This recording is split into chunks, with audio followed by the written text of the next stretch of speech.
আজকে ছিল আমার ছোটোবেলাকার এক বান্ধবীর বিয়ে, তো তার জন্যই মা আমাকে শাড়িটা পরিয়ে দিচ্ছিল, দেখতেই পাচ্ছ। নতুন বছরের প্রথম বিয়ে বাড়ি, তো চলো রেডি হওয়া যাক। তো প্রথমেই বেস মেকআপটা শুরু করা যাক। এখানে শাড়ি তো পরানো হয়ে গেছে, আর আমার চুলটাও আমি আগে থেকে কার্ল করে রেখেছিলাম।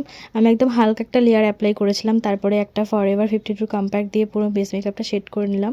তারপরে ব্লাশ, হাইলাইটার, কন্ট্রোর ওই সেম প্যালেট থেকেই করে নিলাম। একদম লাইট একটা মেকআপ করেছিলাম, যেহেতু অনেকক্ষণ থাকতে হবে আর মেকআপটা অনেকক্ষণ স্টেও করবে। যত লাইট হবে মেকআপটা তত ভালো, আর শীতকালে বেশি গ্লো করবে। তো হাইলাইটার দেওয়ার পর দেখতেই পাচ্ছ ফেসটা কতটা গ্লো করছিল। তো বিয়েবাড়ির জন্য রেডি অলমোস্ট আমি হয়েই গেছি। তো দেখতেই পাচ্ছেন লিপস্টিক আর মাস্কারা দিয়ে পুরো রেডি। আর আমি এখানে এই জুয়েলারিগুলো পরছিলাম, এই ব্রেসলেটটাও পরছিলাম এর সাথে, বেশ ভালোই মানাচ্ছিল। তো এটা হলো আমার ফাইনাল লুক। আমি বিয়েবাড়িতে পৌঁছেও গিয়েছিলাম। তো আমরা ছোটোবেলায় একই জায়গা থেকে টিউশন পড়তাম, সেখানেই ওর সাথে আমার পরিচয়। এখন তার বিয়েও হয়ে যাচ্ছে, ভাবলেই অবাক লাগে। সময় কত তাড়াতাড়ি চলে যায়, তাই না? তো এখানে বিয়েবাড়িতে গিয়ে আমার একটা ফ্রেন্ডের সাথে দেখা হয়ে গেল, আর এটাই হচ্ছে আমার সেই বান্ধবী যার বিয়ে হচ্ছিল। তো আমরা তার সাথে একটা ভিডিও করে নিলাম। তো এখানে বিয়েবাড়ির এটা হলো বিয়েবাড়ির ভেন্যু, যেখানে ও বসেছিল আর কি। ও দেখা তো অনেক হলো, এবার আমরা চলে গিয়েছিলাম খাওয়ার জন্য। প্রথমেই খেয়ে নিয়েছিলাম পকোড়া, স্টলেতে অনেক কিছুই ছিল। আর এখানে দেখো এটা খুবই ফানি ছিল, একটা ভাল্লুক আর একটা চার্লি চ্যাপলিন ছিল, ওটা বিয়েবাড়িতে এসেছিলো, সেটা একটা ভিডিও করে নিচ্ছিলাম। তারপরে মোমো খাচ্ছিলাম, মোমো ছিল, মকটেলস ছিল, অনেক কিছুই ছিল। তারপর আমি মোমো, পাকোড়া আর মকটেলসটাই নিয়েছিলাম।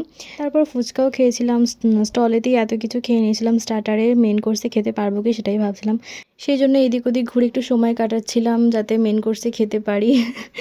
জোকসা পার্ট, যাই হোক। তো মেন কোর্সে খাওয়ার জন্য বসে পড়েছিলাম, কারণ বাড়ি ফিরতে হতো, অনেকটাই লেট হয়ে যাচ্ছিল, খেতে তো হতোই।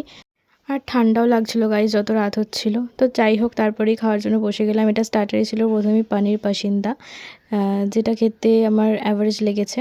তারপরেই চলে এলো নান এবং ডাল মাখানি, তারপরে ছিল পোলাও, এবং এটাই হলো সোস্ট অফ মাটন। তো তারপরে চাটনি পাঁপড়ের ভিডিও করা হয়নি। তারপরে আমি রসগোল্লা তো খাই না, তারপরে এই মিষ্টিটা খেয়েছিলাম। তারপরে আইসক্রিম আর পানটা স্টলে ছিল, তো সেটাও খেয়ে নিলাম। তো আইসক্রিমটা মানে এতটাই ঠান্ডা ছিল। তো গাইস, এবার বাড়ি ফেরার পালা। আজকে ভিডিওটা এই পর্যন্তই। ভালো লাগলে অবশ্যই লাইক করে চ্যানেলটা সাবস্ক্রাইব করে দিও। বাই।